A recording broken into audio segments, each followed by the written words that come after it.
there it is. Who else knows about this? Just me and Galen. Good. This boat's ours. Hello, everybody. Welcome to What the Flick. Christy Lemire, Alonso Duralde, and we are putting on our waders and heading into the Mississippi River for some mud. Yes, the McConaissance continues with mud. So if you thought that Matthew McConaughey wasn't grungy enough or potentially evil enough in movies like Killer Joe or Magic Mike or what else? Bernie and Lincoln Lawyer. Lincoln Lawyer, right. So here he is, a full-on fugitive killer. And his name is Mud. And his name is Mud, literally. But he is charming and charismatic, as he is wont to be as Matthew McConaughey. So this is about a couple of 14-year-old boys who hear that there is a boat lodged in a tree in their small town in Arkansas. And so they go to look for it, and they think it's empty. But Mud is living there. Take a look. You know that guy? I've never seen him before. What'd you say, boys? You got crosses in your heels. Nails, shaped like crosses. What for? Ward off evil spirits. I'm waiting on my girlfriend. She got these birds tattooed on her hands here. Nightingale. So I really love this movie. Me too. I loved it. And this is from Jeff Nichols, who wrote and directed Take Shelter, which was extraordinary and beautiful. And this very similarly takes its time in telling its story, Yes. and has a real feel for its geography and for the people. And it's production designed like impeccably, and the skies are vast and beautiful and dark and strange, and it's a tremendous cast. These kids are great in it. Ty Sheridan, and you looked it up, the other kid. Oh God, I just told you. Jacob Laughlin. Jacob Laughlin, Thank you yes. very much. As Neckbone, yes, favorite character name of the year. Yes, these are not precocious, cutesy little moppets. No. These are tough kids, and the actors playing them feel so real. It's like they're not even acting, and they are so lovely with Matthew McConaughey, and they evolve with him as far as being enamored of him and then finding out the truth about him. Right. And it's a coming of age movie, Yeah. but there's something precious about it. No, when this movie is working, and I think I'll get to where it falls apart for me a little. But when it's on and when it's doing what it does well, it reminded me of To Kill a Mockingbird.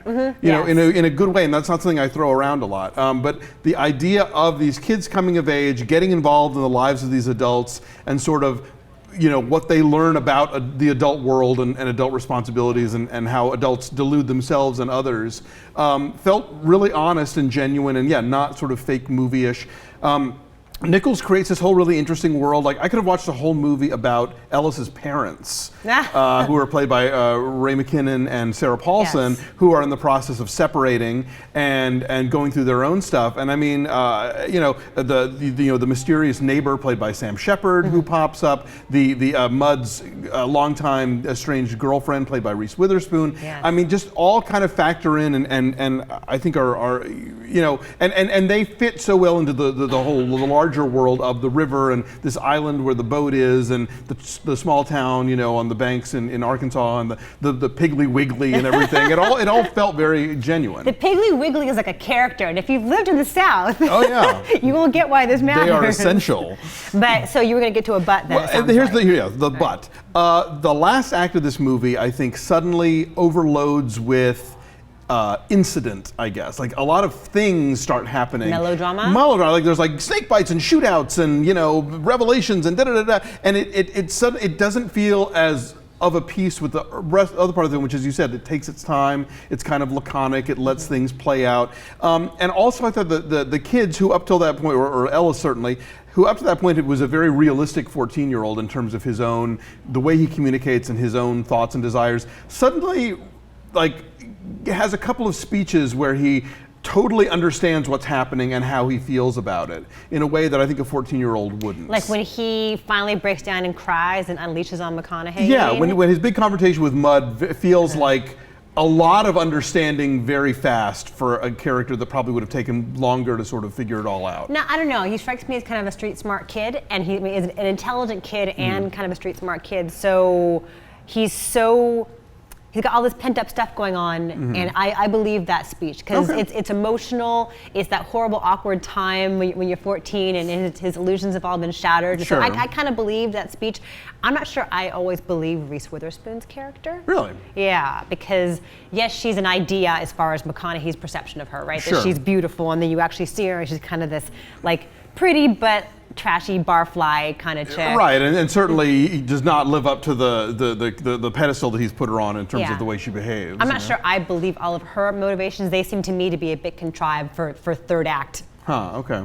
developments and stuff. So yeah, I mean, I sort of like, you know, my To Kill a Mockingbird thing. It's sort of like if somebody had given Harper Lee notes and said, you know, could we have a speedboat chase at the end? Could we work that in somehow? You know, that's kind of where I went with Mud, where I felt like it was so sort of delicate and believable, and then suddenly it was just like bam, thing happening, and let's talk about our feelings and and it just, I don't know, it took me out of it somewhat. But leading up to that, it was so great that I absolutely think people should see this film, and you know, obviously we'll have different takes on it. Yes. Since, you know, now, also, Michael Shannon is in this. We should mention he was the star of Take Shelter, and the director's first film. And they are great friends. Have you ever seen a Q&A with the two of them together? No. They should go on the road with their like banter and their stand-up routine. Funny. They're freaking hilarious This together. is the least twitchy Michael Shannon performance you will see in a while. Like, yeah, he's really pretty laid low back. key. Yeah. And that includes him reading the Delta Gamma sorority letter.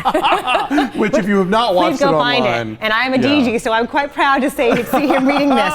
Yeah, he provides some comic relief at times where this gets very tense and a little scary and dramatic. Michael Shannon is always there for these weird little interludes. Right. What is he? He's making contraptions in his trailer. Yeah, he's like a pearl diver, and you know, the kids are borrowing like self-help books about how to talk to women from him, and you know, I mean, because you know, the part of the story is that Ellis has this crush on this older high school girl who's really popular, and she kind of treats him like crap, and so between that and his parents breaking up, he really needs to believe in Mud and Juniper and their romance, and so when even that winds up not being what he expected, you know, that sort of precipitates what happens in the film. But yeah, beautifully acted and really well done. I kind of wish that it had maintained its tone more, but I absolutely recommend it. Really fast, we talked about in our Iron Man 3 review, which you should also click on, how it's so cool that Robert Downey Jr. does not talk to this kid as a kid. Right. No one ever talks to these kids as kids. True. And I like that about it, that they are handled as young adults and they Even carry if they're themselves. even if they're not ready to be. Even if they're not emotionally there, and they carry themselves as young adults and they're talked to as young adults. And I like that, yeah, no one coddles them and they are very, very badass, strong, smart kids. Yeah. So our numbers are? I give it a 7.9.